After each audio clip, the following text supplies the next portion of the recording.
People go to jobs that they hate, 87% of Americans, and guess what? And they pray they don't get fired. That's no way to live. That's why you're here. You just said, you know what? No, I ain't going out like this. I'm telling you. And people think you're crazy, and you are. You got to be crazy today. You got to be out of your mind. My favorite book said, let that mind be in you. You got to have another mind in you that says, I got this. This is my life. I own this. I'm going to call the shots here. Nobody's going to tell me how much I'm worth, what time I can take a lunch break. I'm not going to anybody and ask for permission to take my family on vacation. No, I got this. I've got a vehicle that can take me to another place. That's why you said yes. Give yourselves a round of applause. Mr. Washington said, Mr. Brown, transform your mindset. Number 2, he said, practice. Let us say together, OQP. Write this down. Only quality people. Only quality people. You don't want everybody in your organization. You want only quality people. Here's something else he said. Mr. Brown, yes, sir. And this is what we're going to do in this presentation. That's called presentation power. He said, develop your communication skills, how you present yourself, how you sell yourself. He said, once you open your mouth, you tell the world who you are. And then he said something else. Let us say together with conviction. I want everybody to join me on this. Let us say together, you got to be hungry. Say it again, you got to be hungry. He said, what do you want to do with your life, young man? I said, sir, I want to buy my mother a home. He said, you got to be hungry. I said, what do you mean by that? He said, people that are hungry are willing to do the things today others won't do in order to have the things tomorrow others won't have. He said, people that are hungry are relentless. People that are hungry are unstoppable. People that are hungry refuse to give up. People that are hungry, no excuse is acceptable for not making their dream become a reality. I said, I'm hungry, sir. I'm hungry to take care of my mother. I'm hungry to that she'll never have to pay another bill once I turn 18. And she hasn't, Mr. Washington. I'm hungry, sir, for another life. I'm not going to die here in Liberty City. I want to travel, sir. I want to see the world. He said, you can do that, sir. He said, practice OQP, only quality people. If you run around with 9 broke people, he said, I guarantee you, you'll become number 10. He said, work on your mindset. Listen to these audio programs I'm giving you every day. Glenn Turner, Dare to Be Great, every day. Dr. Norman Vincent Peale, Jim Rohn, every day.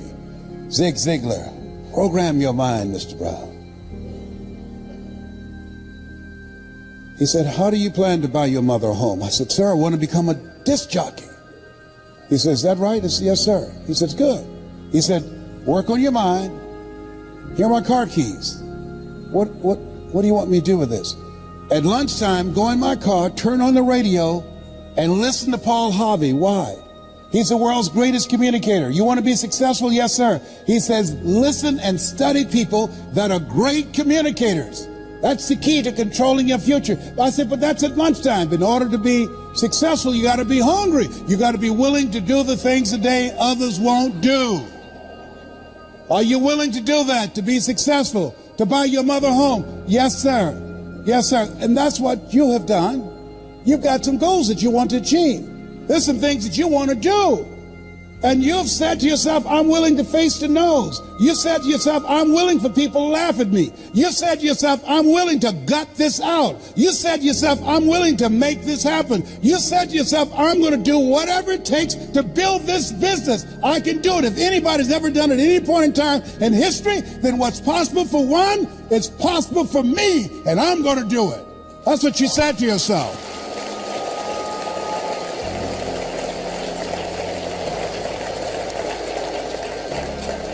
He said, listen to Paul Harvey every day. So you want to be a disc jockey? Yes, sir. He said, I want you to create your format. What will your personality be? What style are you going to have? I said, wait a minute, sir. I want to be a disc jockey, but I don't have a job yet. And then he said something. He said, it's better to be prepared for an opportunity and not have one than to have an opportunity and not be prepared. He said, you got to expect to become successful. Let us say together, I expect to win. I expect to increase my recruitment.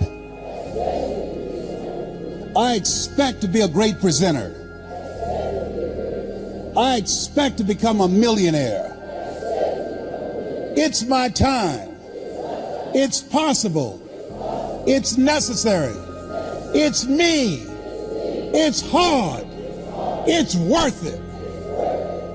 Nietzsche said, if you know the why for living, you can endure almost anyhow. Your homework assignment is write down 5 reasons that will make it worth it for you. So when the tough times come, and they're going to come, when you feel like you can't see the light at the end of the tunnel, and that's a part of the process, your reasons will be your rod and staff to comfort you, to take you through the storms of life. He told me, you want to be a disc jockey? Practice on your communication skills. Visualize yourself talking to thousands of people, Mr. Brown. See yourself on stage presenting. Be willing to invest in yourself. Warren Buffett was being interviewed by a financial analyst on CNN. He said, what's the most important investment a person can make today? Warren Buffett, a billionaire, has billions of dollars in the stock market, billions of dollars in real estate. He looked at the reporter and said, the most important investment you can make is in yourself. The reason you're here, the reason you invested your money, your time and energy and transportation and the room and all the costs in a so-called tough economy, because you have the mindset of a billionaire. You know, investing in yourself, you are your most treasured asset. Give yourselves a round of applause. Come on, bring energy level up.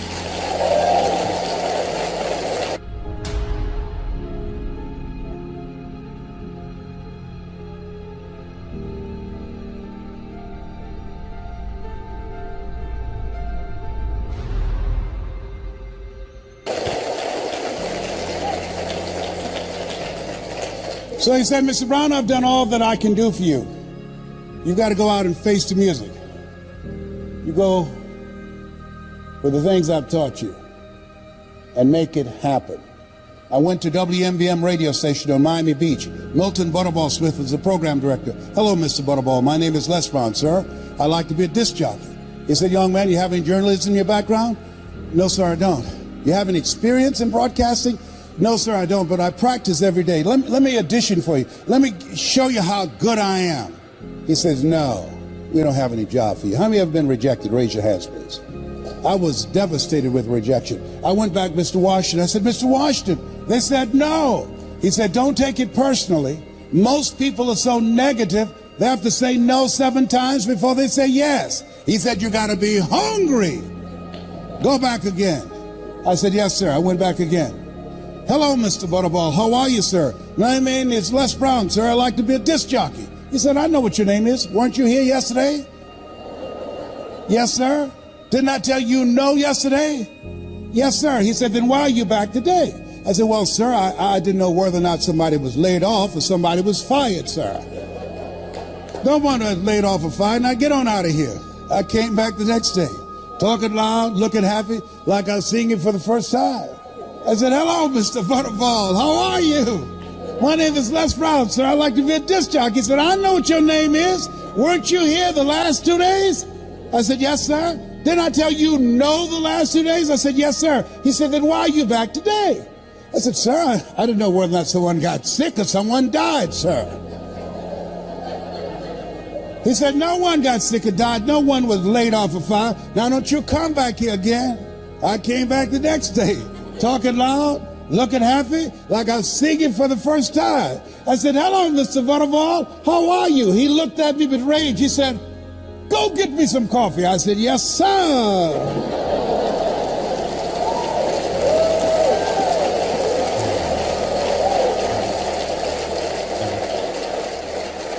My favorite book said, the greatest among you will be your servant. So I became the errand boy for the disc jockeys. I was serving them. I'd go get their lunch and their dinner, and I'd come into the control room, watching them working the control room knobs and switches, knowing my time will come. Let us say together, my time will come, when I'll be a top producer, and when I'll come up on stage and they call my name because of my accomplishment. My time will come because I'm going to put forth the effort. And so on the weekends when the disc jockeys would come out to the parking lot, the cars would be clean inside out. They said, hey, who did this? I did, sir. How much do you charge, young man? Oh, nothing, sir. I just wanted to help out. Write this down. Build relationships. Build relationships. Give before you ask people to come into your business. Find some way to compliment them. Talk to them, ask them questions. Find out what's important to them, what's stressing them out, what keeps them up at night, what drives them, what they value. Don't advance with the business. People do business with people they know, like, and trust. That's why you want to tell the story and ask key questions. You want to be strategic and experiential. Write this down. You have an energy signature. People are feeling you out. They're listening to you. They're watching you.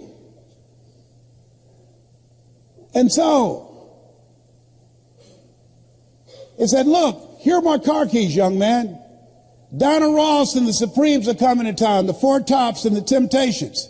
I want you to pick them up at the airport and take them to the Fontainebleau Hotel on Miami Beach. It is my pleasure to serve you, sir. I would drive these entertainers all over Miami Beach in the disc jockeys' big long Cadillacs. I didn't have any driver's license, but I'll drive it like I had some. Then one day, it's a Saturday afternoon, a disc jockey by the name of Rockin' Roger was drinking while he was on the air. Rockin' Roger got so drunk, he could not complete the show. He began to slur his words. He's about to fall off the chair. It's a Saturday afternoon, and I was the only one there, looking at him through the control room window, walking back and forth, young, ready, and hungry. I was saying, drink, Rock, drink. Drink, Rock. I'd have gone and get him some more if he'd asked me to. Then pretty soon the phone rang. It was a general manager. I said, hello? He said, young boy, this is Mr. Clyde. I said, I know. He said, Rock can't finish the program. I said, I know. He said, will you call one of the other DJs in? I said, yes, sir. I hung the phone up and said, now he must think I'm crazy. I called my mama and my girlfriend, Cassandra. I said, y'all come out on the front porch, turn up the radio. I'm about to come on the air.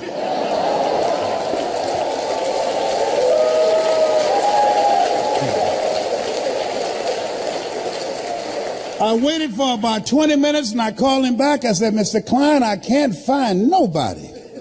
He said, young boy, you know how to work the controls? I said, yes, sir. He said, go in there and segue the records, but don't you say nothing here. I said, yes, sir.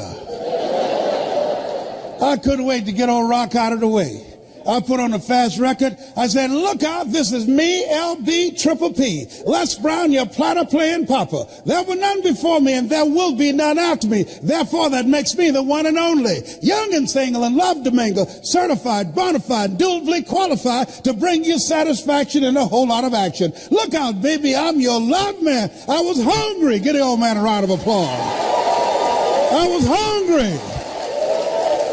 I was hungry. I was hungry. You gotta be hungry.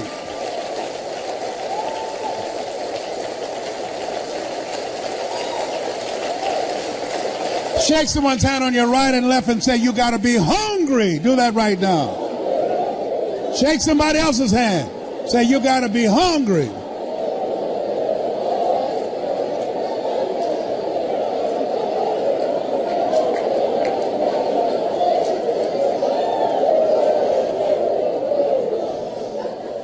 People that are hungry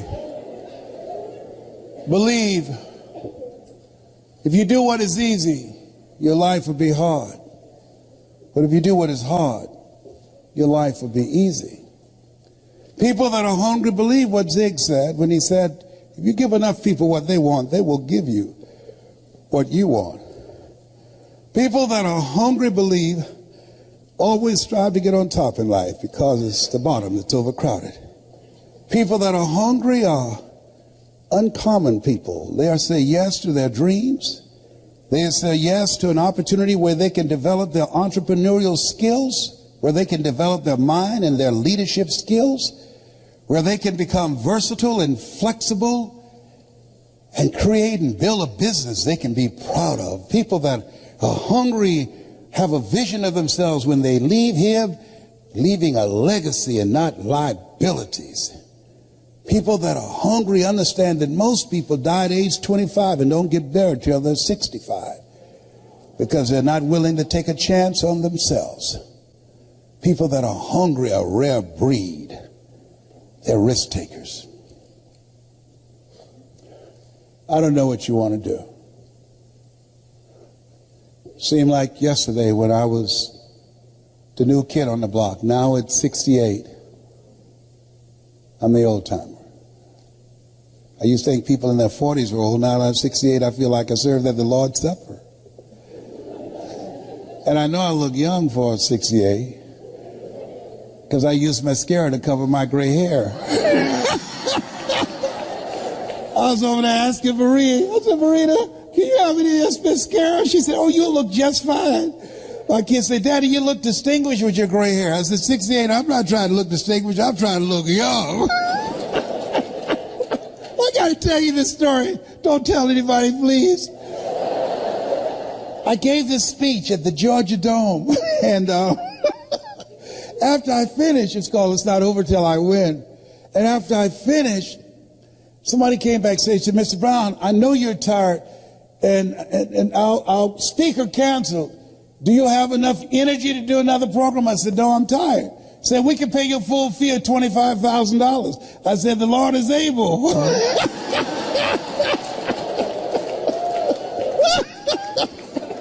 So they took me over to the Georgia World Congress Center, and it was an intimate setting. People were very close to the stage. So I looked in the room, and then I went to the restroom and got my little Mademoiselle mascara out to cover my grain, you know, Eva Bush stash and everything. So I came in the room. The lady wanted everybody to know that she knew me. So she said, there he is, Les Brown. I came up on the stage. She holds her cheek out for me to kiss it. I kissed her on the cheek and left this big black smudge on her face. I said, oh my God. So I didn't know what to do, so I just sat down. So the people down front started saying, there's something on your face. She looks at me. She said, what are they saying? I said, I don't know. Then one nosy lady went over there, opened up her pocketbook, and gave her a mirror. Now, nobody asked her to do that. Getting in the Kool-Aid, don't know the flavor. She looks and see the big black smudge on her face. She said, how did this get here? I said, I don't know. You think maybe some of this rubs off? Well, the reason I'm telling you this, don't worry if I kiss you today, because Marie said, you don't need it, you'll be just fine. You look distinguished. Whatever.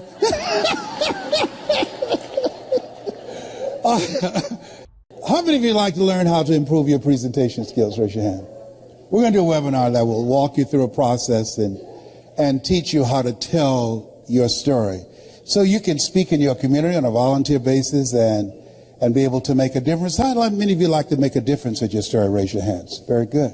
We will show you how to do this. I've been doing this now for 40 years. I love and admire Eric Worre for who he is, me as a friend, but the passion that he has in giving you the tools that you need, not just the mindset, but the skill set of what it takes to build a strong multi-level marketing business. I can tell you, based upon my experience, and he's not paying me to be here. He's got a blue light special going on up in here.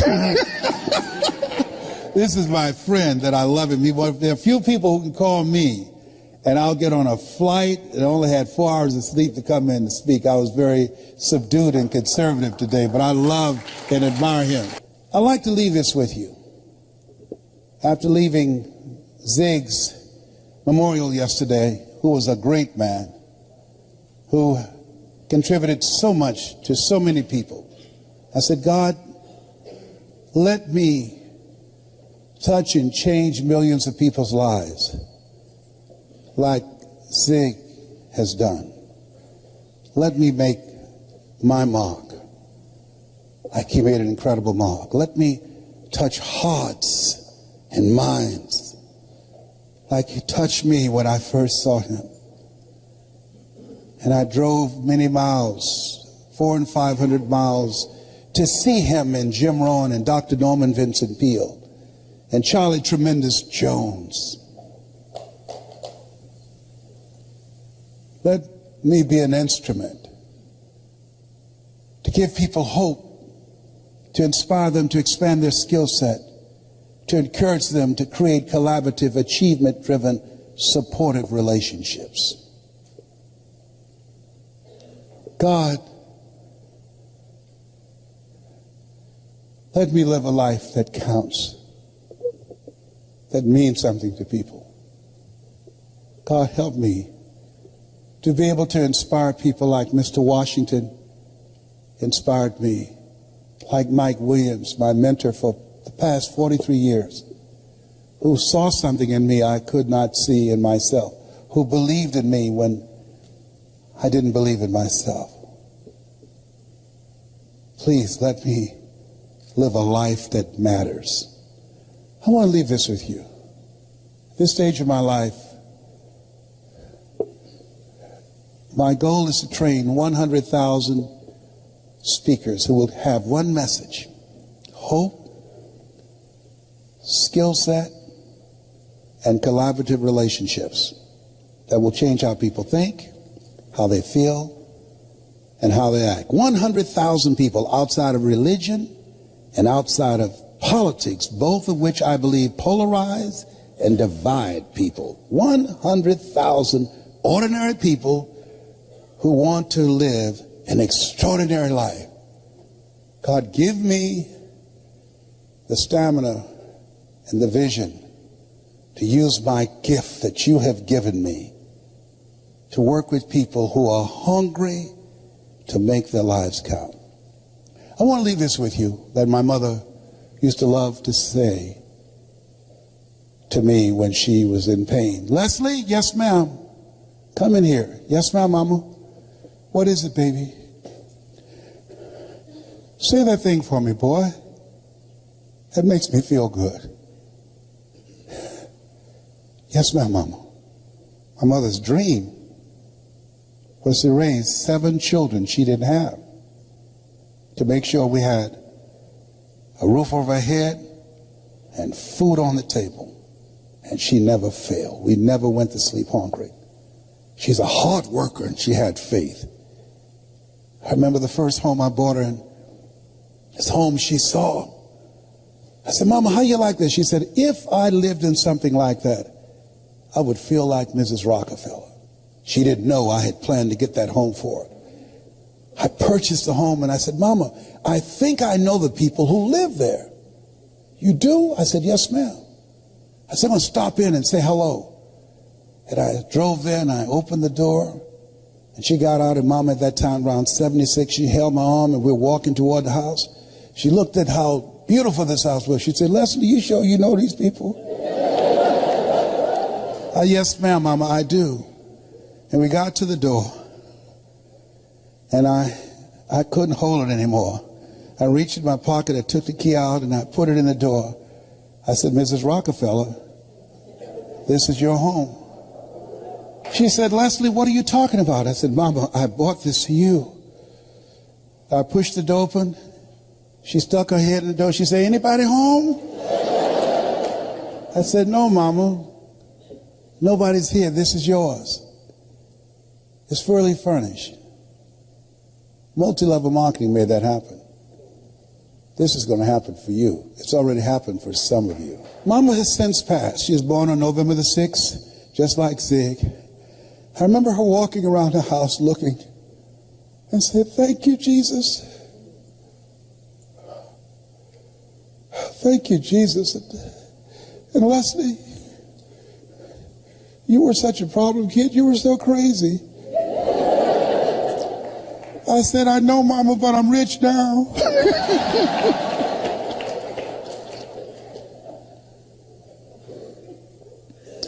I dedicate this to the dream in you. Say that thing for me, boy. Yes, ma'am. If you want a thing bad enough to go out and fight for it, to work day and night for it, to give up your time, your peace, and your sleep for it, if all that you dream and scheme is about it, and life seems useless and worthless without it, and if you gladly sweat for it and fret for it and plan for it and lose all your terror of the opposition for it, and if you simply go after that thing that you want with all of your capacity, strength and sagacity, faith, hope, and confidence, and stern pertinacity,